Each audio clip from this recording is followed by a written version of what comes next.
जय हिंद। आज हम हमेशा देख रहे हैं कि रामायण की कुछ पंक्तियां हैं जिनके अर्थ लोग सही तरह से नहीं समझ पाते हैं और अनर्थ कर देते हैं। महर्षि वाल्मीकि ने कुछ लिखा। महर्षि वाल्मीकि के बाद रामायण में रामचरितमानस में तुलसीदास ने उसे कुछ तोड़ा मरोड़ा, और आज के लोग अल्पज्ञ लोग तोड़ मरोड़ कर और भी अर्थ को अनर्थ कर देते हैं। इस अर्थ को समझने की जरूरत है और इसको समझने के लिए दिल और दिमाग को एकाग्र करने की जरूरत है। सबसे ऊपर अपने आप को नहीं बल्कि सबसे ऊपर धर्म को समझने की जरूरत है।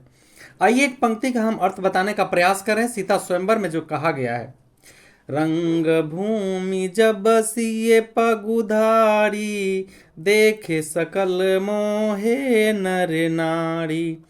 इसके अनुसार जो लोग अर्थ लगाते हैं, रंग भूमि जब सिए पगुधारी, स्वयंवर में जब सीता का चरण पड़ता है यानी पग पड़ता है तो सारे लोग देखे सकल मोहे नर नारी।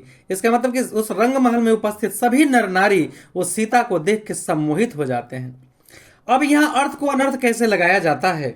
एक चौपाई में 4 शंकाएं और 16 भेद होते हैं, उसे समझने की जरूरत है हमें। क्या कोई नारी नारी को देख के कभी सम्मोहित हो सकती है? क्या यह संभव है? नहीं। तो पगुधारी के मतलब हम समझेंगे। पगुधारी का मतलब होता है श्री राम। राम को पगुधारी कहा गया है। और कब कहा गया है पगुधारी उनको? जब से नारी अहिल्या तारी, तब से नाम भयो पगुधारी। कहा गया कि जब से नारी अहिल्या को ताड़ी है वो, यानी पत्थर पर लात पड़ते ही जब से अहिल्या नारी बन गई, तब से उनका नाम पगुधारी पड़ गया।